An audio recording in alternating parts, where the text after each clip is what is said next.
What's going on, y'all? Shalom again. We're back again for another uh pants rub adventure video or talk. This one is going to be called Special Cases. All right, special cases. Now, I did talk about the strictness of the Torah, letter of the law, who you can and cannot, in a strict setting, in a perfect setting, in perfect situations where there's plentiness and, in a good setting, the way things are supposed to be. I gave it to you straight and strict. Now to give you the special cases where you are living in a time that's not the kingdom of Israel. There's no king.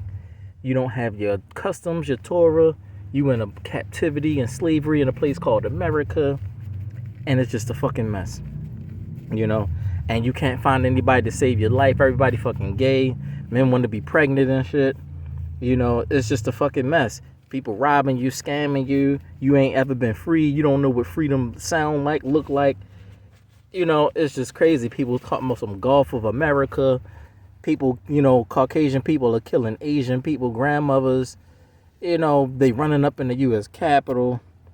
You know what I'm saying? It's a mess what America is, the final stages of the Roman regime. All right, so, I did say that, they're trying to change it from Gulf of Mexico to Gulf of America. What else? There's some more stuff going on. They killed the Asians, killing Asian grandmothers. There was a fire in L.A. As soon as 2025 hit. It's a fire in L.A. Eating fires. All kind of stuff going on, So, let's talk about it. In a special case situation like today, what would you do? How do you handle things? You have to be more sensitive and more careful than you were before in today's time. When you're reading scriptures and biblical matters and things like that. Because it's scarce to find a good man and it's scarce to find a good woman. All right? So, still stand on the original. You must go to your family first, regardless. All right? Now, I'm going to use one story. And this one story I'm going to use as a reference for all special case situations, okay? And there's a reason why I'm going to use this one story, because not just because of the act, because that one act is a forbidden act, like all of the acts that you could commit, or whatever the case, which crosses the incest line. But the reason behind it is what I'm going to use, so that you can learn how to use wisdom and knowledge and stuff like that, along with what's going on with you. All right, so let's go into it. So, a minute.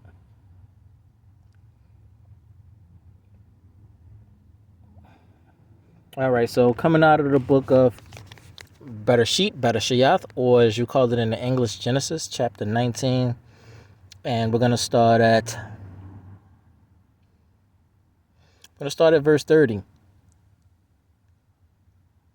So this is when Sodom and Gomorrah is destroyed because it was a homosexual place, a bunch of gay men everywhere. They were killing people that weren't gay, robbing people, scamming people, anybody. Like if you weren't from that city, you came in that city, they would give you money, but they wouldn't give you food. So that when you starved to death, they would come back and take that money from you that they gave you, making you think that, you're going to be okay. So they seemed to be kind. Or if they found a man or whatever, they had like beds in the streets. They would break his body in pieces. Like if he was too short for the bed, they would stretch his body to the size of the bed. If he was too tall, they would crunch his body up, so that it can fit the size of the bed, and then they would do sexual things to them and tormentors and torturous things to them in the public eye. It was also a custom in the Sodom and Gomorrah where you get paid for sporting, like UFC fighting a little bit, but a little bit different. It's like if I'm chilling and I'm walking, right, and some guy hit me in the head with a rock and now I'm bleeding, I have to pay him for him making me bleed. So when you go to court and you like, hey man, this man hit me with a rock, now I'm bleeding. He's like, oh yeah, according to our law and our government system, you have to pay him. So it was one person that had experienced that. That was Abraham's servant, or his servant son, Eliezer. He would do all of the bidding of Abraham. So he went to go check on Lot to see how Lot was doing. So he comes in, and the guy hit him in the head with a rock. He tried to handle him or whatever the case. And he was like, I'm going to take you to court, or this, that, and the third. They like fighting and tussling and stuff. So they go to court, and Eliezer's trying to, plead his case. Come on, man. Like, this man just hit me in the head with a rock.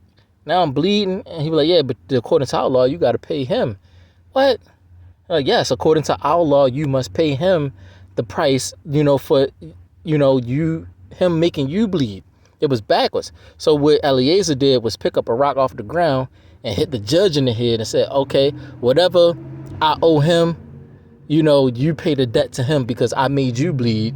Now you pay him what I owe him for him making me bleed. Like, since his back was like that, it was stupid. So it was a wise thing that Eliezer did. It was stupid, but it was, so stuff like that was happening in Sodom and Gomorrah. It wasn't just that it was a homosexual city, but they had stupid ass laws put into place only to like keep people that didn't belong in, or that were not a part of what they were, their agenda, to keep them out.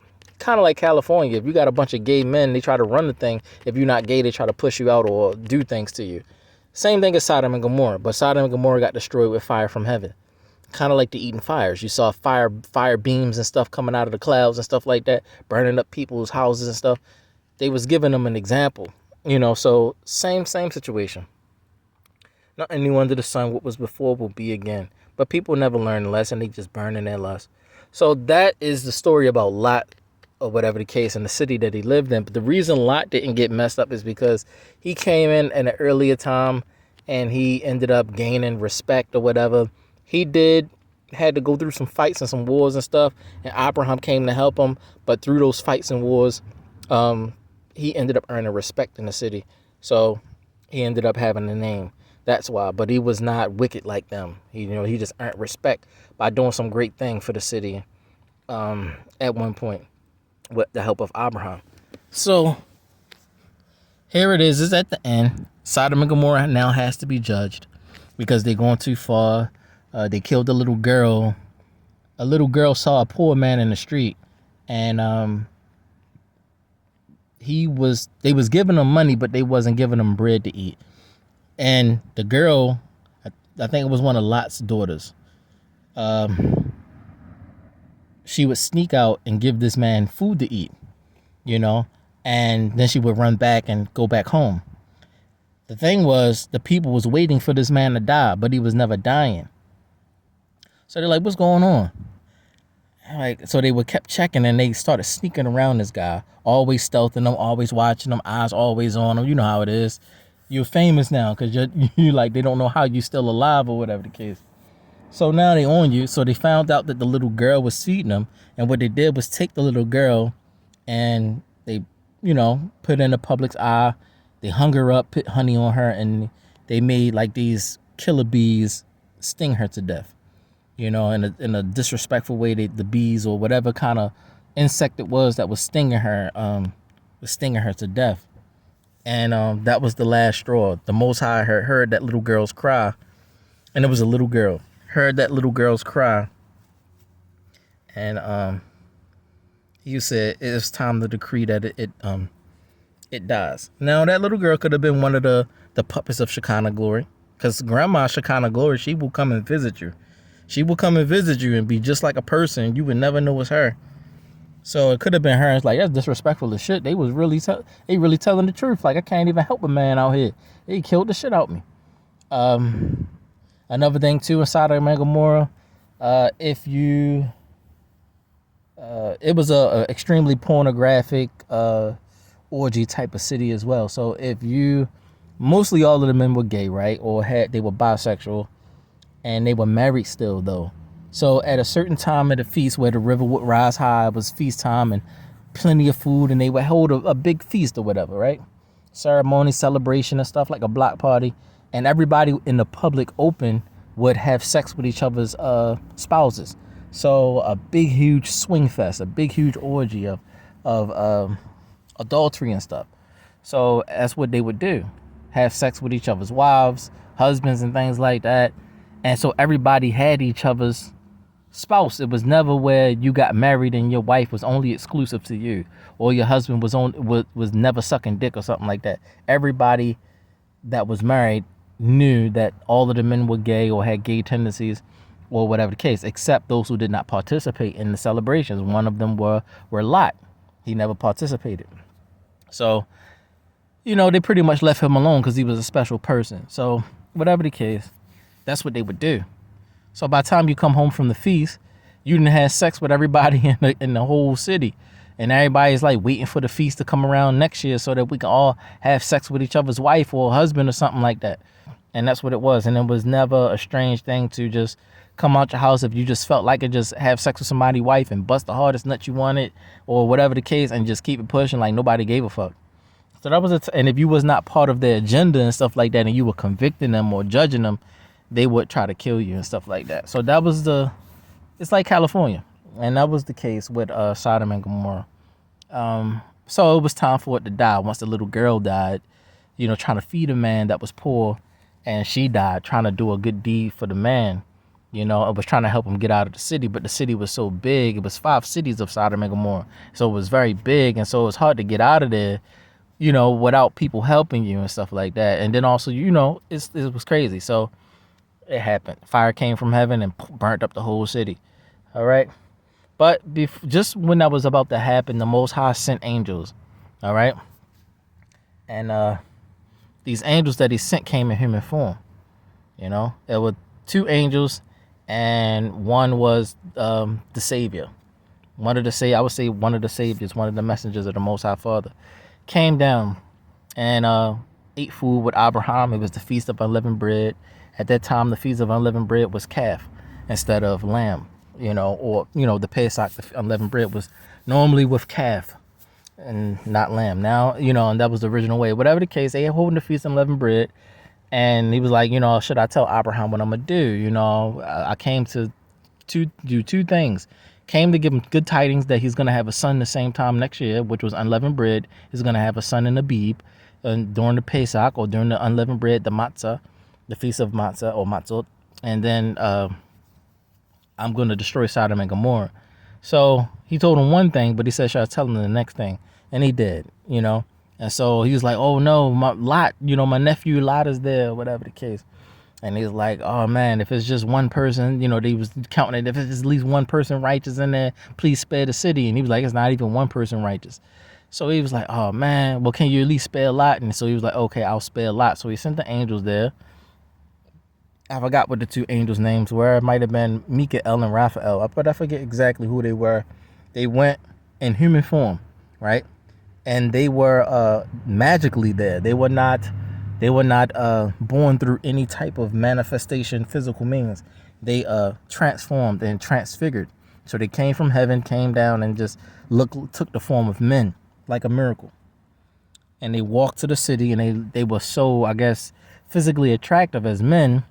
I guess, whatever, but that's what they were saying. They were attractive, and the men had such an energy about them that the evil people knew that they were angels. They remembered who they were. They knew that they were family from the heaven war. That because in Sodom and Gomorrah, it's just a bunch of fallen angels and fallen powers. So they remembered the energy of them, that they were family from heaven. So they played it, and they were like, they went into the city, and then like, they're about to stay in the street. And Lot was like, no, please don't stay in the street. Don't sleep in the street, because these people evil as shit. They'll try to do this and do that and rape your butt and all kind of stuff. So, like, no, don't sleep in the street.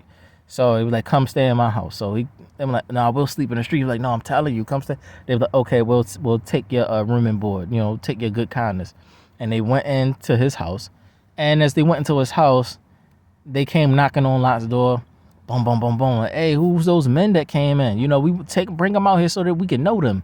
So biblically, that's a biblical term. If you don't know, biblically, if you read the Bible, whenever it says someone knew someone or someone wants to know someone, it means they want to have sex with them. That was a soft way of saying I want to fuck the shit out of you. I want to have sex with you. I want to bust the hardest nut, the worst stuff you could say. But that was the soft way of saying it. Bring these men out here so that we may know them, And I guess to those people of Sodom and Gomorrah, they were so gay that the men were irresistible. They hard to resist or something.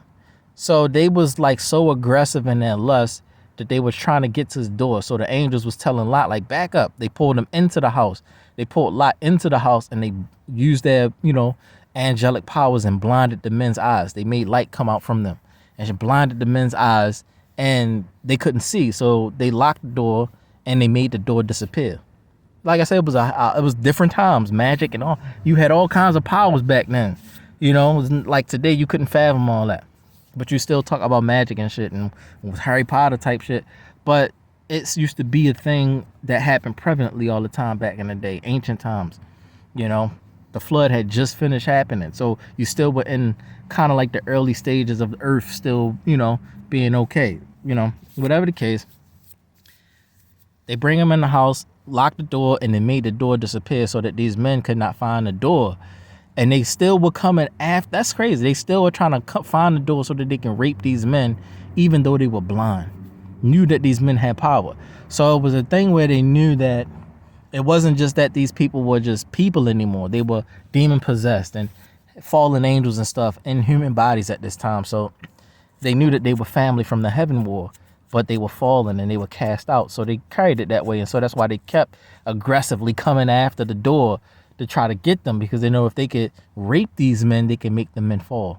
If I could just rape him, I can make him a fallen angel. That's all it was. A manifestation physically of the continuation of a heaven war of people that they used to fight against, right? So Decepticon Autobot crap and just all kinds of other stuff, good versus evil. So whatever the case, that's just how it played out. So the angels like, you got to get out of the city. We about to fucking kill this place.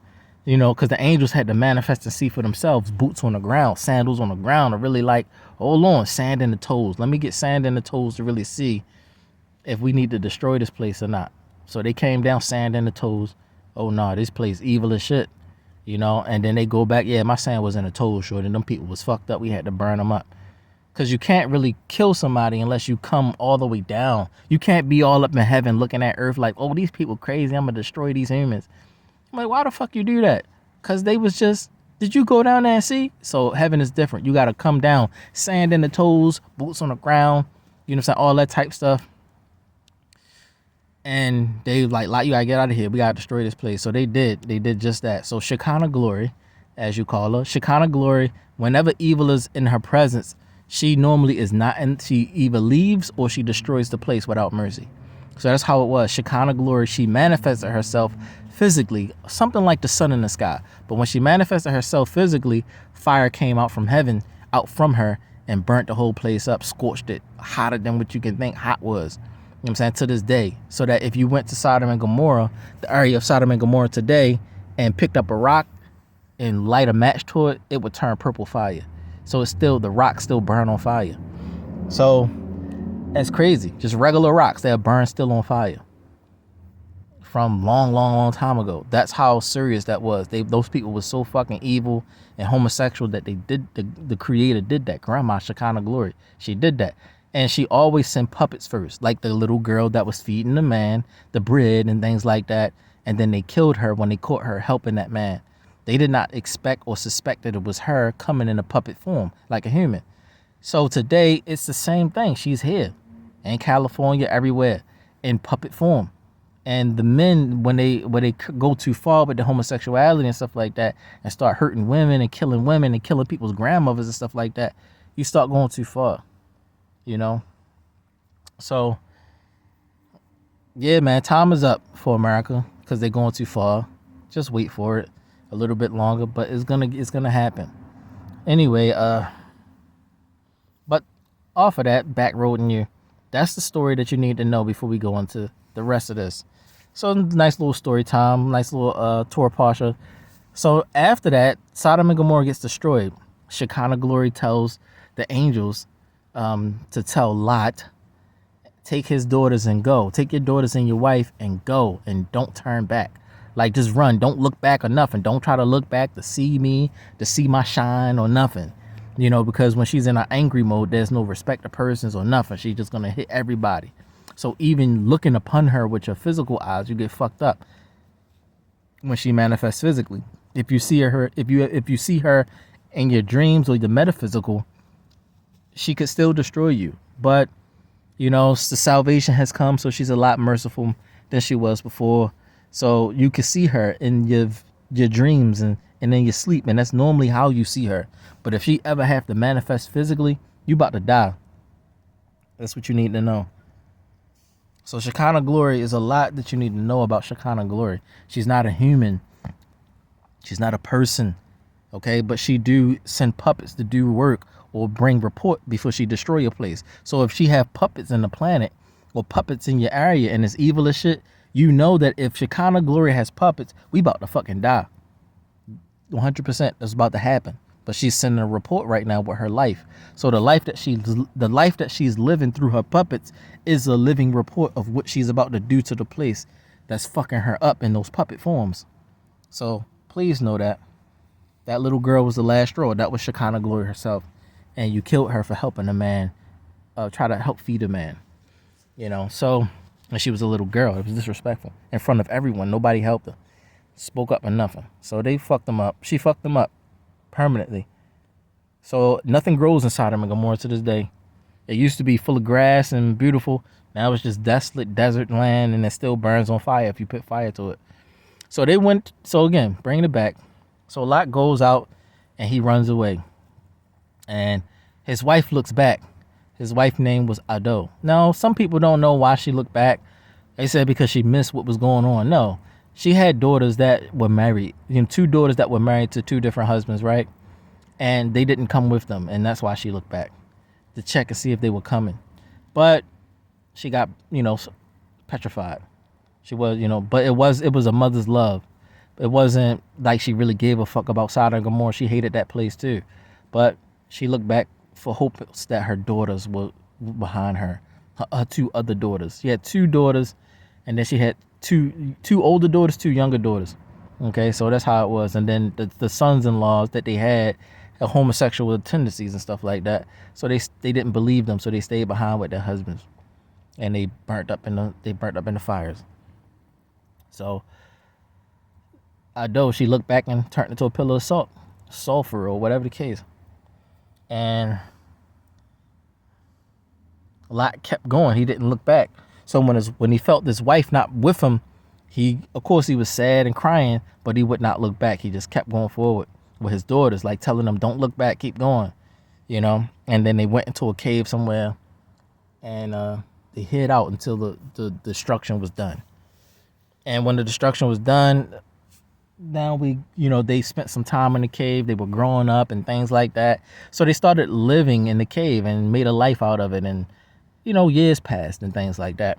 So their daughter started thinking, because they saw no one for years. They saw no one around, nobody they could marry to. It wasn't just right after the fire and the destruction and the smoke and stuff, like a week later or a month later, it wasn't like that. It was years later. Okay, because they made a life in that cave. So here it is. Bereshit, or Genesis chapter 19, verse 30. And it says, and Lot went up out of Zoar and dwelt in the mountain, and his 2 daughters with him. For he feared to dwell in Zoar, and he dwelt in a cave, he and his 2 daughters. And the firstborn said to the younger, our father is old, and there is not a man in the earth to come in unto us after the manner of all the earth. Come, let us make our father drink wine, and we will lie with him, that we may preserve seed of our father. And they made their father drink wine that night, and the firstborn went in, and they lay with her father, and he perceived not when she lay down, nor when she arose. And it came to pass on the morrow, the firstborn said to the younger, behold, I lay yesternight with my father. Let us make him drink wine this night also, and go you in and lie with him, that we may preserve seed of our father. And they made their father drink wine that night also. And the younger arose and lay with him. And he perceived not when she lay down, nor when she arose. Thus were both the daughters of Lot with child by their father. And the firstborn bare a son, and called his name Moab. The same is the father of the Moabites, or the Moabim, to this day. And the younger, she also bare a son, and called his name Ben-Ami. The same is the father of the children of Ammon until this day. Ben-Ami means son of my people. Ben, son, Ami, my people. So, son of my father, son of my people. That's what she was saying. This is Ben-Ami, son of my father. All right, so they knew it was wrong, but they did it because why? Come on, the main part of this whole thing. You like, oh, that's fucked up. They fucking their father and shit like that, and they getting pregnant and shit. You can't really look at it in the way according. That's why I said you got to know the story, the experience, the back story behind the reasons why people do things, so that you can properly make proper judgments. It must be just judgment. It can't just be willy-nilly, oh, you just wrong. Understand what happened. If you saw like eating fires happening in LA, but let's say everywhere in California got burnt up like that, every fucking where, but you was on like the edge where you can run out of the state and get to a place close enough, or you had warning, so you was driving through the fire and found the way out and made it out. Ain't no water, no food, all the stores burnt down. Now it's feeling fearful and detrimental. When those fires was happening, everybody was afraid that it might spread. Even me, my car was full of ashes on it, ashes in it. Like somebody just stood by my car smoking a cigarette and just kept flicking it in the car. You know what I'm saying? But I was not afraid. I just was like trusting the Most High. But those fires was burning everywhere, and people lost a lot. But imagine that was all of California, and you got to get out of there because the Most High about to destroy the whole fucking state. And then there's nobody in the outskirts where you are. There's nobody in the outskirts. It's just you, because all the people fucking dead. Ain't no people. It's just you. And you like, damn, ain't no fucking body out here. It's just us. The fuck? You go back to the city after it's burnt the fuck down years later, like, ain't shit out here. The shit still on fire. Look, the rock still burning and shit. Like, where the fuck anybody at? Ain't no food, no grass. You feeling all kinds of emotions and feeling all kinds of ways, and you give up hope on life. You start being afraid. You looking at your father like, it's just him. You're not thinking about Abraham and them.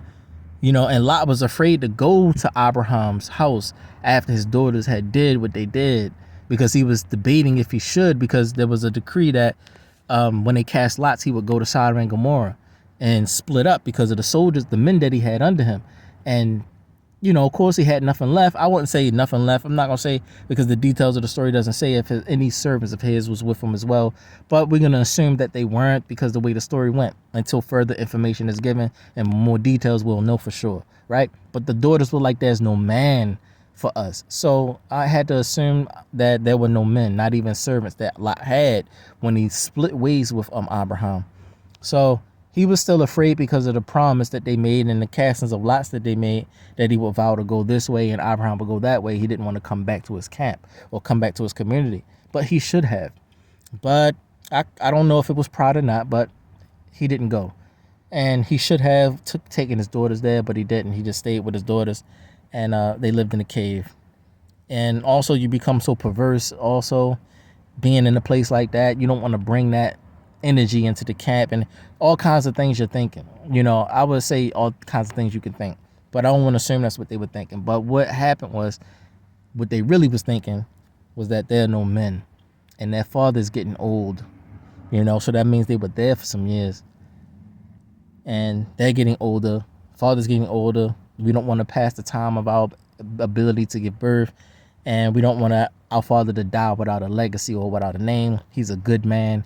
We don't just want him to die with no child behind, that can carry on his legacy and be, honor to his name and things like that. So they was like, let's do this. Go in unto him, go in and get him drunk. And it was a original custom. He would drink with them and this, that, and the third, and probably just pass out, but having fun, talking with his daughters and stuff, and pass out. He wasn't thinking about no sex or nothing, because they knew that if they didn't get him drunk, he would tell them no, right? So I say, now I'm giving Selena ideas. So all I got to do is go around Ray, get him drunk, but I don't drink, so it's not gonna work. So, but that's how they knew, because their father get drunk, and when he get drunk, he be out of his mind sometimes, and he could just pass out. So, no, by him passing out, they could take advantage of him. He not gonna recognize. So that's what they were thinking. Let's do it like this, because we know if our father isn't drunk, he's gonna completely refuse the offer to do this. But this is what they were thinking. So they were the aggressors. They were the ones saying, we're gonna do this to our father. So it wasn't a situation like, oh, you got your daughter's pregnant? Boy, I'm gonna kill you, man. The fuck you talking about? I don't know how the fuck they got. But then you would have to put it together, right? But it's like, oh, what the fuck? Because he perceived not when he laid down, and because so women could be crafty too, understand. But it's the reason. It was just the reason. And it's just in verse 31 is the main key of this whole thing. And I'm going to branch it out. And it says, verse 31 of Genesis 19, we'll read that again and branch it out. This is the main reason that anybody could get a special case for. And the firstborn said unto the younger, and the firstborn said unto the younger, our father is old, and there is not a man in the earth to come in unto us after the manner of all the earth. Okay, there's no one out here, ain't no man out here that can have sex with us and get us pregnant. And all the earth, like they thought the whole earth was destroyed with Sodom, because the 5 cities in Sodom and Gomorrah was probably like California, some shit. Imagine walking from one end of California to the top of it. You know what I'm saying? You talking about walking? It's gonna take you months to get from one end to the next end. And you ain't got no food and water like that. You talking about traveling and go up and then go back. Like, the fuck is gonna take you a year, some change or some shit. You know what I'm saying? Just walking. You didn't talk about a car or a horse or nothing like that. So it was different then. So when you talk about the 5 cities of Sodom and Gomorrah, was just big. Too big to just look and just see all the 5 cities. You had to really walk that thing. So it was like the whole earth was destroyed, as far as the eye could see, and too far for them to travel. So in their mind, the whole earth was destroyed. That's like today. If there was no such thing as social media and all of this stuff like that, like back in the day, we had no idea that certain places existed, like Philippines and Malaysia, and there were special places in Africa. We thought Africa was the worst place in the world because they kept showing it on TV with flies on the babies and stuff. We never seen a real Africa that looked beautiful and stuff. You see the real Africa one day looking beautiful on TV and stuff, like, yo, what the fuck? They lied to us just to get 10 cents. Only send 10 cents. Call 1-800. You know what I'm saying? Like, what the fuck? We gotta help them kids over there. Yo, we just send 10 cents. Because the flies are just all in their face, and they not swatting the flies. So we think, oh, they need help because they not swatting the flies on their face. Oh, it almost went in his mouth. I said 10 cents, hurry up, 10 cents. So that's what you're thinking. So you're not seeing the whole world. You don't know what the whole world looked like or nothing. Bible stories was just Bible stories. You're not thinking these are real places because you're not born there. That's before internet. You was just bottled up in your own world. You only knew your hood, your city, your block. You ain't even know other states like that. You never even been to another state. You just know your little street, your block, your city, or just the west side of your city, and and you couldn't even see the east side of your city. Or talk about walking to the east side of your city, and that's just talking about Baltimore City. And it's a small place. Like, Maryland is a small state compared to the others. And you talking about, let's say all Maryland was destroyed. You're going to think the whole world destroyed if you live in the city, the inner city. Because how do you traverse that? Nobody, as far as the eye can see. You try about walking and stuff like that? Nah. It take a long time. So whatever the case, yeah, this is what they were thinking. They thought the whole earth was destroyed because that big, huge 5 cities of Sodom and Gomorrah were destroyed. And so, understandable, you would think that. So the Most High did not write them off. He just said that their children were not coming to the congregation until 10 generations. They were not coming to the congregation forever for 10 generations. But why does it say forever for 10 generations? It just lets you know that forever, script biblically, forever means a long time. But how long is that time? 10 generations. All right. But when you see forever and ever, that's eternally. Okay. So just to let you know the tricks of the Bible when it says certain things like forever versus forever and ever. Okay. So, yeah, whenever you saw that, yeah, they should not come into the congregation again forever for 10 generations. Like, what? Forever or for 10 generations? How you say forever and then say for 10 generations? Don't make sense. It just means for a long time. And how long is that time? 10 generations. So 10 generations since the time of Sodom and Gomorrah have been long gone. You know, it's been past that. You know what I'm saying? And they've been able to come into the congregation again. They've been able to come in the congregation again. You know, by the time the Savior came on the scene, you know, they was back in the congregation and stuff like that. But people still like to write them off like, what the fuck? Like, this wasn't thousands of years ago and stuff. Like, Abraham was like 4,000 years. That was like 4,200 years before the Savior. And then you talking about plus 2,000 more years where we are today. That's 6,000 and some change. So it's like, what the fuck? A whole week almost. You know, Abraham was just after the flood. So we're just, come on, yeah. All right, so you have to give them the benefit of the doubt. That's a special case. Now, with that special case, the relationship, that's why Lot didn't want to go back to Abraham's house, because that had happened. So it's like, well, since this happened, you got to hold it now. You can't bring this curse into you can't bring, it's like a curse, but it's not. It's like what had happened. They're in a cave, but there's a light at the end of the tunnel. So it's like, all right, we done boxed ourselves in a cave, but there's a light at the end of this tunnel. There's a way out of this cave, and I know a way out of this cave because we're a special case. We're not encaved in, or we haven't been encaved, or, you know what I'm trying to say. There's been no cave in, you know.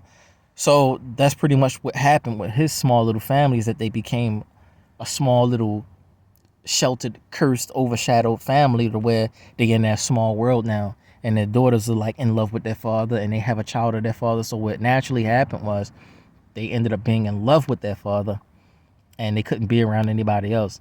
So that special case it was a forbidden situation, but it was a special case, which also goes with the scripture that says, 1 second. See if I can find it. Wait, I got the wrong Bible. Dang it.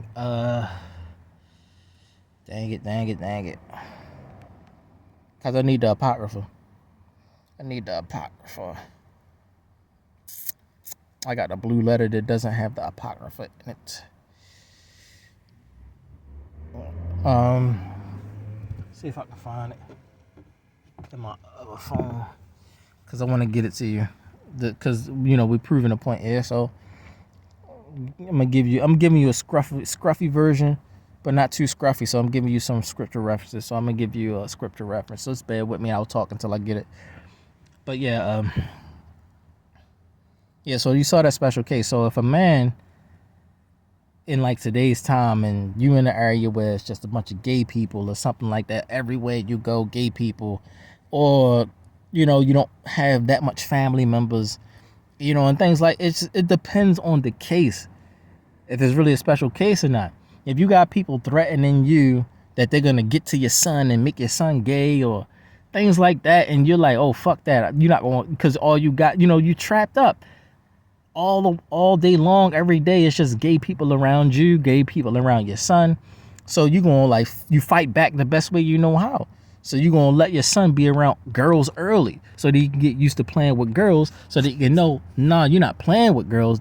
Your cousin's gonna do intimate things to you and make you familiar with that. Like, this is what's supposed to be. Girls are supposed to be on top of you. Girls are supposed to be all rubbing on you and touching on you, not boys. So before it even get there, this is what you're going to be embedded in your head, so that when you get older, you know that you're supposed to be with a girl. Because by the time you get older, though, it's going to be extremely gay, you know, so fucking gay, you know what I'm saying, that you're not going to know what to do with yourself. But you're going to remember that my cousin's Dream, my sister True. And if you have to, be with your sister before a gay man gets you. So you have to start thinking special cases like, and this is another Sodom and Gomorrah situation. You got to start thinking like that. You have to weigh the options out. Okay? You got two forbidden situations. You be with your sister, or you be with a man. Okay? So you got to weigh it out. So we're going to get it.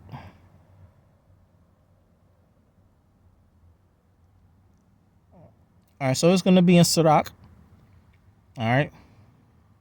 Sirach, chapter 7, verse 25. That's in the 1611 King James Version. Sirach. Okay? chapter 7, verse 25, and it said, marry your daughter, and so shall you have performed a weighty matter, but give her to a man of understanding. Now, it didn't say, yes, the weighty matter is a forbidden situation. So with Lot, it was a weighty matter, but he was not trying to do that with his daughters. His daughters did that to him, and it ended up putting him in a weighty situation by what his daughters did, how they were thinking. So by what they did, he didn't write his daughters off. He just embraced them tighter and loved them, and he took them on as a polygynous situation like Leah and Rachel. You just married your 2 daughters and just kept it away from Abraham. Don't want to bring this into the community, because people might start thinking that this is something that you're supposed to do, or this is okay to do. No. So if you are growing up in America, like, a place like America today, and you used to fondle with your sister, or you still have issues fondling with your sister, and you can't let go, and you so burnt the fuck up, you don't know the Torah already, so you're not Lot. Your situation might not have been a special case. If it was, okay, understandable. But if it wasn't a special case, you just burning in your lust, that's on you. It's forbidden. You got to let that go. But the special case is like Lot. There has to be a real reason why you have crossed the line like that. It has to be, you have to weigh out 2 forbidden situations. So on a scale is 1 forbidden situation, and then you have on the other side a forbidden situation. So you stuck between 2 forbidden choices. Be gay or be with your sister. What would you choose? So in a situation like that, it's a light at the end of the tunnel in both of those weighty matters that are forbidden. All right? And so you would choose that. Be with your sister. Incest. You would choose incest with your sister before you choose to be with a man. Yes, I'm telling you to do that. And I know that the Most High would second me on that. Before you put your dick in a man and have peanut butter dick, be with your sister. But gay people look at it as, oh, you're going to have sex with your sister, or you're going to kiss a little girl. Because you kissed a little girl, I'm going to rape your butt. Because you did a straight thing, they want to make you gay. That's pretty much how it should be looked at. You did a straight thing. Now they want to make you gay for doing a straight thing. That's backwards logic, that a gay man looks at you, that what you do, oh, you touched a little girl, now I'm going to rape your butt. Like, it's like saying, I'm mad that you like girls, so I'm going to make you like boys now. Fuck. So that's really what it looked like. You like girls, you like females, he like males, and because you liked a female, he want to make you, I don't like the fact that you like females, so I'm going to make you like males by fucking you, raping you and stuff, making you like boys now. And then what's the story go? The story gonna go 10 years later. Yeah, I used to touch my cousin or something like that, and this guy raped me, now I'm gay. Wait, hold on. So you like the girl? Yeah, I like the girl, and because I like the girl, he raped my butt, and now I'm gay because I like girls at first. So you gay now because he didn't like the fact that you like girls, and so he raped you and made you like boys. Like, yeah, that's pretty much how it sounds. If you take out all of the stupid shit, like the age and all that bullshit. So you have to weigh out things sometimes. Okay? If you had a little cousin that is 3 years old and she kissed you on the lips and you didn't expect that, but then there's a bunch of gay men out there, how do you weigh it out? Do you wait for her, stay there with her, betroth her, espouse her, do it the right way, take care of her, and be with her later? Or go out there with the gay men and be gay? You gotta weigh things out. So it's like that. Or, for example, she got cousins that are gay, Daniel and Nico. Do you be with Daniel and Nico that's gay? Or do you choose someone that's, you gotta weigh your options. That's what I'm saying. It's 2 forbidden situations. But even when it comes to marriage, there's an age range when it comes to marriage. Okay? You can always betroth the little girl and wait for her. It just means that you're married, but you're waiting for her in the physical category, meaning before you put your dick inside of her. That's all y'all thinking anyway, because y'all fucked up in the head. But marriage is more than just putting your dick inside the pussy. So if you espouse a little girl, you just have to wait for her. But that's the proper way to do it. Okay? So it's not a matter of age, really, Because even Abraham did that. the children that were in his community, he had them get married at single digit ages. So 8-year-olds is marrying 8-year-olds, 6-year-olds is marrying 6-year-olds and things like that. And they stayed married. You know, they were intimate and things like that. You know, and they grew up together. Like I said, pants rub stuff. You know, so when you're doing pants rub stuff, kissing and licking pussies and all that, that's your wife anyway. So who cares? You're gonna grow up with her, stay with her forever. There's no divorce. So that's how it was understood. They didn't care to do that. Today, people be looking at it like, why you gonna do that? Like, you expecting divorce. That's not the expectation, is that you're gonna divorce one day. The expectation that you're gonna be together forever and ever and ever. Or else why the fuck would you get married if you expecting a divorce? Should be no divorce, okay? Because you have marriage vows. Your marriage vows outweigh the divorce. Till death do we part. Outweighs, I just want a divorce now. But you said till death do we part, but you still living. So people just do stupid shit.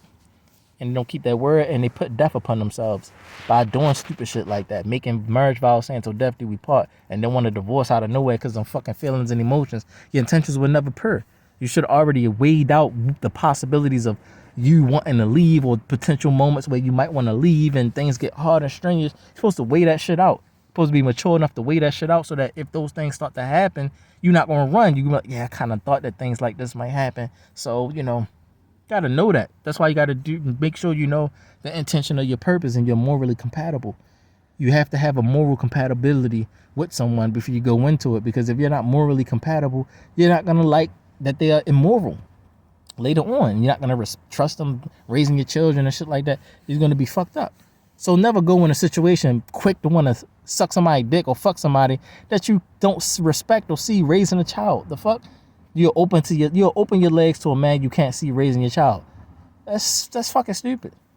I don't trust him. Then why the fuck you have sex with him and marry him? The fuck is wrong with you? So you trusted him enough to get pregnant, but you don't trust him enough to raise your child? That made you look fucking stupid. So is you with the issue. So you gotta understand these things, man. So special cases is that, man. If you did it without a special case, you know, you only have one chance, one choice, really. And that one choice, you only have one choice, and it's the only choice I can give you. It's a thin line, a very, very narrow line. It's like you don't really have an opening at the end of the tunnel, but you squeeze through some kind of way. I don't know how the fuck you squeezed through some kind of way, then the rocks fell down and you barely made it out. Like, what the fuck? Right. This is the only option you got for that. And if you don't believe me, fuck you. You're gonna go down anyway. I'm doing my best to find mercy for y'all. Okay? We're on forbidden situations. All right, so the mercy in this is that if you have done forbidden things like incestuous situations with your parents, is what we're talking about. Meaning like with your family members, sorry about that. No matter who it was. Anybody in a bracket you're not supposed to be with intimately. If you cross the line like father, mother, brothers and sisters, that's your blood family, incest. You have to hold it. You have to hold it. And you can no longer, you're cut off for the rest of your life from outside people. Meaning, once you start doing incestuous stuff with your blood sisters or in the bracket of incest, you can't be polygynous. And the woman, she can't be with another man. You burnt yourselves to hell, or you burnt yourselves to heaven. A narrow path to heaven. So what happens is you must stay together. You can be with no one else. And it's just that. I don't care if you have interest in other people. You want to take a chance in you can't move on. You can't do anything like that. Because you crossed the incest line. You crossed the incest line. So you've done a forbidden act. So you can't bring other people from outside into your forbidden curses unknowingly. And now you're cursing them by bringing them in. You can't save yourself from it. You did it, cross the line, you have to hold it.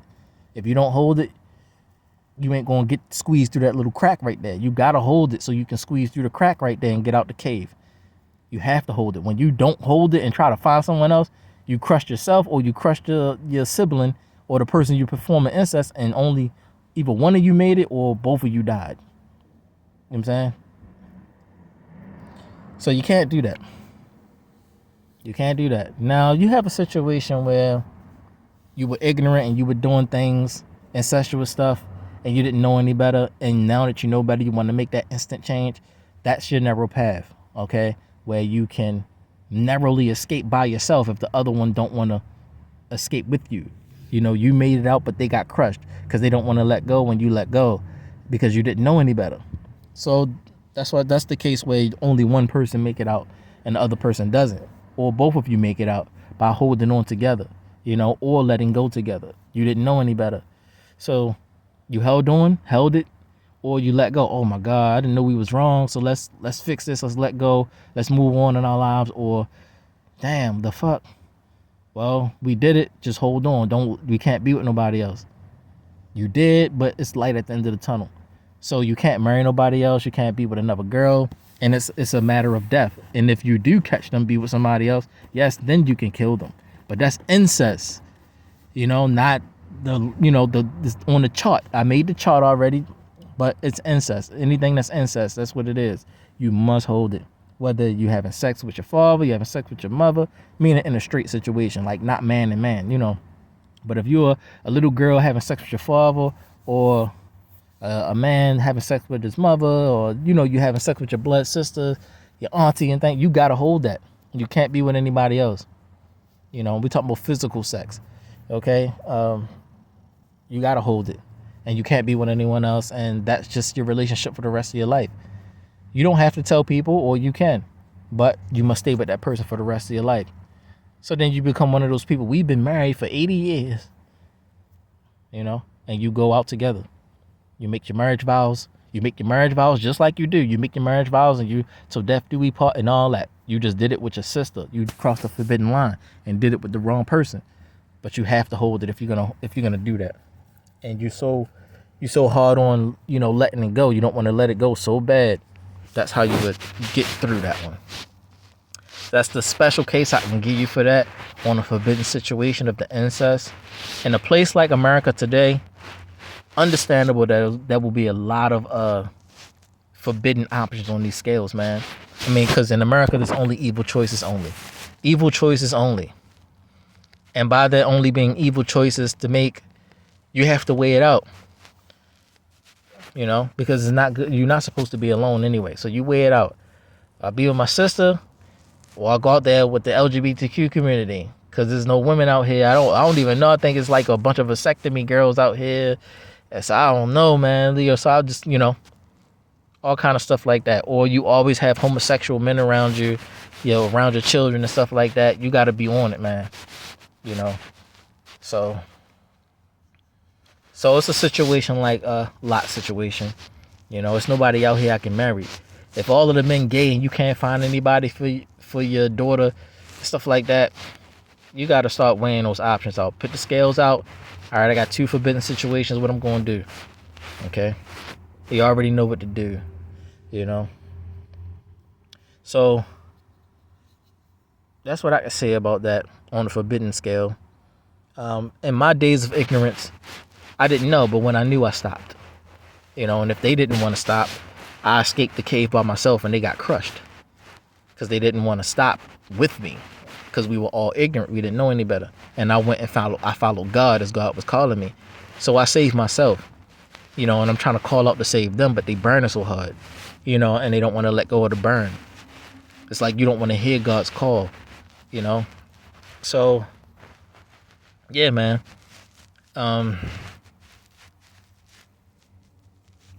And that was back in the day where you had options still. Today, you have a thing called LGBTQ community. You have an emoji called a pregnant man emoji. I don't feel like free like I used to feel. But I feel like I still might have limited options, like from people from my age bracket from long ago. I like still some women still hanging on, and I have options I can choose from. So I still feel like I'm okay, or whatever the case. When it comes to the metaphysical side of things, or the protoplasmic side of things spiritually, for Kylie Jenner, yes, we, you know, the bunker days, you know, with, you know, our bunker days or whatever together, that does matter, and that is the situation too. But I guess it don't really count as much us being on Earth. You know, it can be given a bypass. You know, since we did that, we on Earth. We're supposed to, I guess, connect it together on Earth and get a bypass. But if you never, or we never come to that, you know, I don't know. I don't know, because it's two different worlds. So it's hard for me to know how Grandma Shekinah Glory will assess the situation between us, you know, from heaven to earth or from the bunker to earth. Is like with brother and sister, same soul, same father, same mother, but in earth we are not related in the DNA world or in the DNA pool.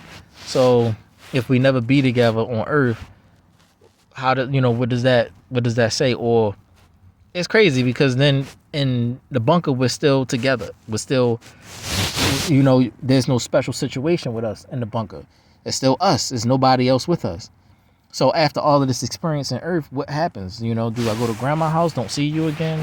Do I go back to the bunker? This, you know what I'm saying? Like it's hard to tell exactly what will happen after earth,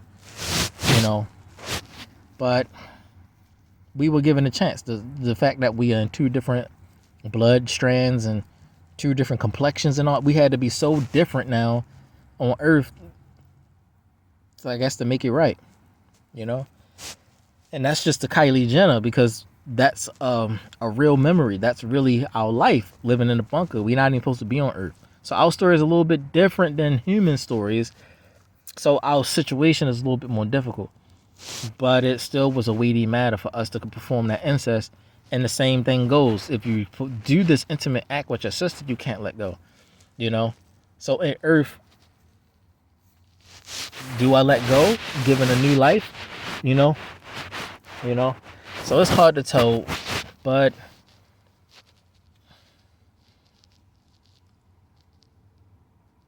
it's just hard to tell, man. But special cases for those of y'all who are on earth.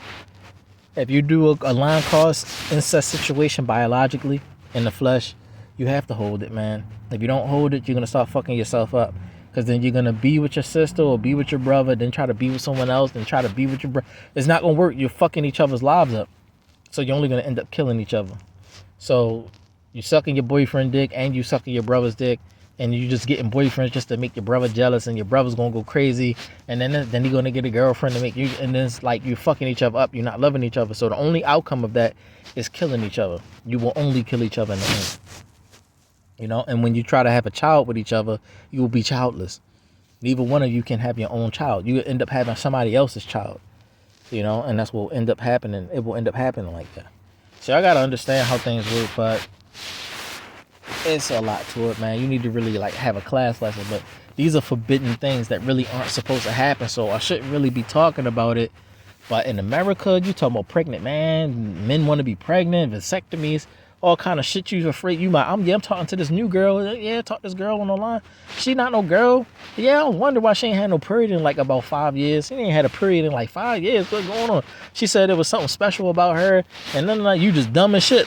You just not believing that that's not a woman, because you see a vagina, she talk like a girl, look like a girl. Like, what the fuck?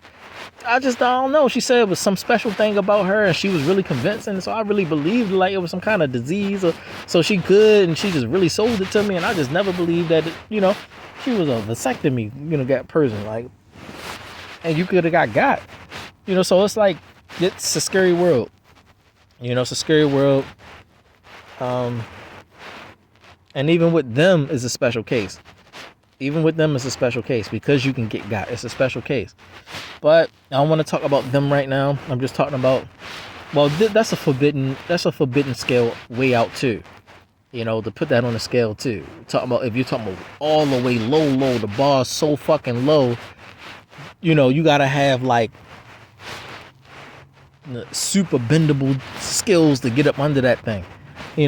So it would be, do you want to have sex with a transgender, with a dick that sound like a girl, look like a girl, breast like a girl, in every way like a girl, but a dick comes out with balls and sperm, and you was like, what the fuck? I would have never known. The prettiest man you ever seen that looked like a whole girl for real, and or do you go with a vasectomy that look like a girl or something but has a vagina hole there? What do you talking about weighing out forbidden options? That's weighing out forbidden options. But the forbidden options start with the incest. So all of the forbidden options are on the same scale as all cave shit. you just go deeper into the cave. But there is still a way out of the cave. You just got to do it the right way to get out of this maze cave or whatever the case. But now I can teleport you. So if you want to get a teleport, you got to make the right choices. You ain't got to be fighting and mazing your way through just to get out the cave to see the sunlight again, to see Grandma Shekinah glory again. The card was dealt to you, dealt it. So where's your desire? Where's your heart? What would you choose on a scale of forbidden things? Because America is a forbidden place now. That's completely against the Most High Creator. Everything is. So you have to weigh this thing out, where your desire is. So, yeah, I would tell anybody, if you're going to weigh the scale out, before you give your daughter to a homosexual man, you would give your daughter to her brother. That's a straight man. As long as he's straight. Give her to him. He learning about God. He want to know about God. And he's straight. He's a straight man, not homosexual. Let your daughter, let brother and sister be together. They just can't be outside. He can't be in a polygynous situation. She can't be with another man, and they have to hold it, and they got to stay together. You can't be with no one else. So it's more like us against the world type of thing. That's what it would have to be, because of the outside world is so scary and forbidden. Like I said, LGBTQ, vasectomies, pregnant men want to be pregnant and shit like that. It's crazy. Lil Nas Extras holding fake baby showers and shit. So it's just crazy. It's a different place. It's not a real place anymore. So that's what I would say. For example, like the Kardashians, Tatum and True. Yeah, if Tatum is gonna be with True, he can't be with Dream. If Tatum is gonna be with Dream, he can't be with True. That's a situation that's hard. So you would have to weigh it out. You would have to give True to someone like Air, or give Dream to someone like Air, and you would have to do it like that. If True is gonna, but because Tatum has an option, which is Dream, you would want to choose that option before the forbidden option. So it's better to let Dream be with Tatum before Tatum be with True, and let True be with like Air, and just wait for him to grow. Because y'all all young, growing up together. By the time you turn 20 years old, you're already in the same age bracket. Just let it be like that. And then Tatum and Air can be polygynous. Or you got Saint and Psalm. If they want to be holy biblical men, Saint or Psalm could be with True. So just weigh it out that. Let it be cousins only. But make sure they are men of God and they're straight, not gay. If any of them turn out gay, then yeah, you gotta write it off. But if any of the male children are straight, then give them to the cousin. You must give them to the cousin. So no, if you have options, which you do, let True be with one of the cousins, and let Tatum be with Dream. Let Air be with one of his cousins, like Chicago or something like that. And things like that. Northie, she could be with one of her older cousins too, like one of Penelope brothers or something like that. If not, then things like that. She could wait for Tatum to get older, something like it. You don't be young forever like that. The way it's looking is like y'all so far apart, y'all so young, and it looks stupid. By the time you turn 20 and 30 years old, it's gonna not look like that. It's not gonna look like that no more. Because when you're young, it's like, oh, I'm 20 and she's 10. Oh, fuck no, 20 and 10. But by the time you turn 50, she's 40 and I'm 50. And you're like, oh, well, you in there. You in there, 40 and 50. That's a good choice. You ain't looking at it like that. But you have to weigh it out, man. So this is all these forbidden special cases, man. You don't want to mix that. You want to do your best. And because you have options in the Kardashian family, that's the way you should do it. Cousins. Do it as the cousin situation, because you got cousins. So I know True is going to have a hard time letting go of Tatum because she's so accustomed to embracing him and stuff. But you got to teach her, let her know, like, this is the proper way to do it. But if she don't want to let go and she burns, you got to let Dream go and let Dream be with one of the other cousins or something like that. You got to let it happen like that. You don't want to put yourself in a tight situation like that. So if whichever one of the girls can't let go, that's just what got to happen. But if Tatum be with Dream, he can have more than one wife. If Tatum be with True, he can't have more than one wife. It's a forbidden choice. You must hold on to it in order to get out this cave, together, so. And if they never learn the Bible or learn the scriptures, they all doomed, You're just going to be doing whatever. So with that said,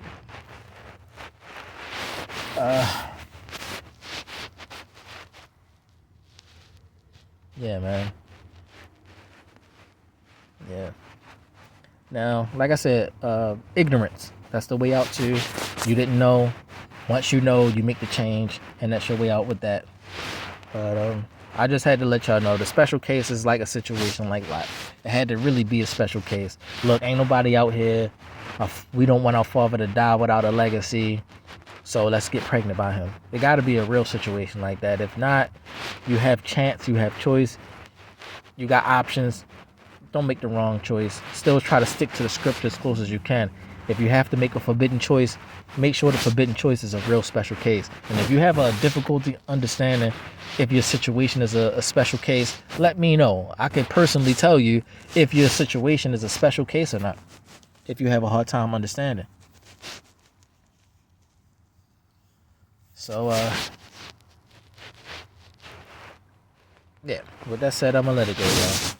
Shalom.